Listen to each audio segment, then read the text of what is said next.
Let me tell you how my wife saying no to the HOA put a target on our backs. Yeah, I know that sounds dramatic, but I'm dead serious. You ever have one of those moments where you look up and suddenly there are three guys at your door dressed up like cops, but not quite right? No warrant, no ID, just pure attitude and boots that didn't even match. You know what I mean? That's not law enforcement, that's intimidation. That's a message. Get in line or else. I realized real quick we weren't just fighting a fee, we were up against something much bigger.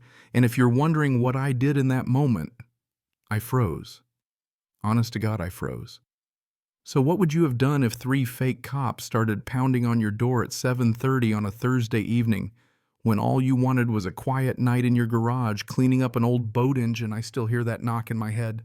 I came out to the living room, grease on my hands, and there was Rachel, my wife, standing stiff at the window peeking through the blinds like she'd just seen a ghost. Three men on our porch, police uniforms, badges, catching the porch light, all that. But something was off. The tallest guy, mid-40s, thick mustache, you know the type, kept messing with his belt, nervous energy all over him. His county patch was for a county that doesn't even exist. That's when the hairs on my neck stood up. I told Rachel to stand behind me and open the door. The mustache guy jumped right into a speech that Rachel had violated community safety codes by refusing HOA membership, said it was a misdemeanor that required immediate detention for processing. His two backup dancers flanked him, one fingering a pair of toy-looking handcuffs, the other with his hand on a radio that just spat static. And for a split second, I almost doubted myself, like maybe we'd missed a law. Rachel, bless her, stepped up, asked for a warrant, any paperwork. The mustache just stared, then whipped out a citation, $850 fine, and a court date on a Saturday morning. I almost laughed because who's ever heard of a court open on a Saturday? But I kept my mouth shut. The guy with the cuffs took a step toward Rachel. His badge read, Pubic Safety. Yeah, pubic, not public. Try not to laugh when you're scared out of your mind. The uniforms were that shiny, cheap polyester from a Halloween store crackled every time they moved. Their radios weren't even talking to each other. So I pulled out my phone and said I was calling the real police. That's when they blinked, glanced at each other, tried to warn us off, said real cops would complicate things. I started filming, just holding my phone like I was texting. Next thing, Mrs. Patterson across the street poked her head through the curtains. She's been around since the 90s, never mentioned HOA cops before. These guys kept glancing her way, nervous. The guy with the cuffs stepped again, and Rachel asked what law gave them power to arrest her for not joining the HOA. Silence. Then the mustached one mumbled something about new community legislation, but couldn't say when it passed or what it was called. I filmed their badges, their faces, the whole act. Rachel told them straight, I want to see real police before I go anywhere. She pointed out the spelling errors, the shoddy uniforms. They panicked, started babbling about processing deadlines. The radio guy just fiddled with his toy, only static coming through. I told them again I was calling 911. They started backing off, promising they'd be back with proper documentation. They hustled out to an SUV with stick-on decals. Patterson came out and yelled, "You folks okay?" And just like that, they were gone. Inside, Rachel and I tried to wrap our heads around it. Watching my shaky phone video, it hit me. These were criminals impersonating cops. All for what? To scare us into compliance. That night I barely slept. Next morning our yard looked like a legal war zone, official-looking papers stuck everywhere, mailbox, windshield, fence, door, all with bold headers, all demanding $850 for community violations, everything from our landscaping to the color of our shutters. Rachel kept snapping pictures. None of the citations had case numbers or court details. The phone number led to some guy's voicemail. The court dates were on weekends. Please.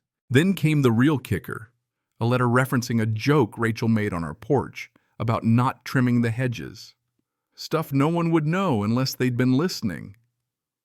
That's when I started to get angry. This was psychological warfare, pure and simple. Mrs. Rodriguez next door walked over with a whole stack of the same citations, looking like she might cry. She'd been fined over $1,000 for violations she'd never heard of. While we talked, I spotted the same black SUV at the end of the street, mustache man at the wheel, just watching us. Rachel took pictures, zoomed in on the plates. When I checked our security cam footage there, he was at 3 in the morning going house to house with stacks of fake citations, snapping photos as evidence, slinking back into his car to move to the next house. I called the county clerk, explained the whole thing. She was baffled, said HOAs can't issue citations or arrest anyone. Only city or county code enforcement can do that. She urged me to call the police, so I did.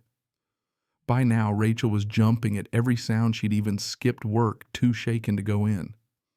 Mrs. Patterson came by and said someone claiming to be a cop had called her fishing for info about our schedules. She hung up when he wouldn't give her a badge number. The SUV kept circling. I started carrying a kitchen knife in my pocket. Yeah, it was that bad. Sunday, Rachel's boss called her in. He'd gotten an envelope full of police reports accusing her of criminal conduct, complete with case numbers, threatening her job. We went down there together, checked the paperwork, completely fake. The real police confirmed none of those reports existed. Somebody was trying to ruin her life, not just scare us at home.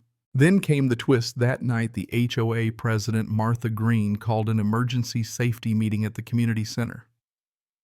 The place was packed, tense as a courtroom. Martha projected photos of our house, spun a story about dangerous residents refusing to cooperate, showed images from the fake arrest as if it was real police action. But Dennis Williams, a retired paralegal, calm as ever, stood up and called her out, explained that HOAs have zero power to arrest, that everything she was saying was a lie. Martha started spinning about special emergency powers. Dennis asked her to cite the law. She couldn't, said it was confidential. After a break, Dennis told Rachel privately that her late aunt had concerns about the HOA's authority. He suggested we check any old legal papers she left behind. I'll be honest, that was the first time it hit me. Maybe this ran deeper than we knew. Back in the meeting, Rick showed up, mustache fake, cop uniform, the whole act. He tried to intimidate Dennis, but this time I just called 911 in front of everyone. Rick bolted as soon as real police were on the way. The officers arrived, arrested Rick for impersonation, and laid out the facts.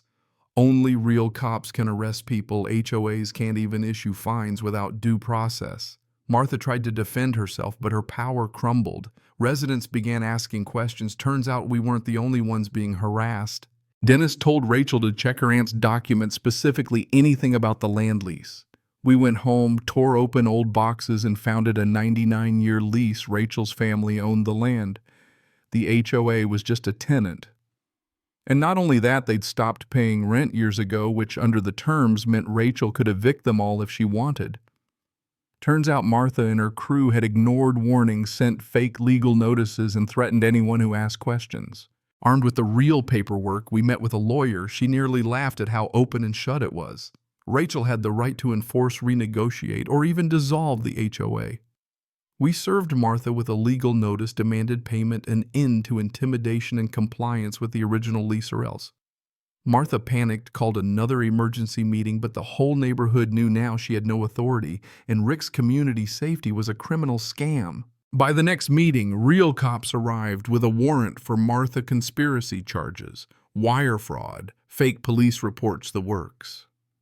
Her board resigned on the spot. Dennis stepped up to help organize a new committee, and Rachel made sure every resident got a refund for the fake fines.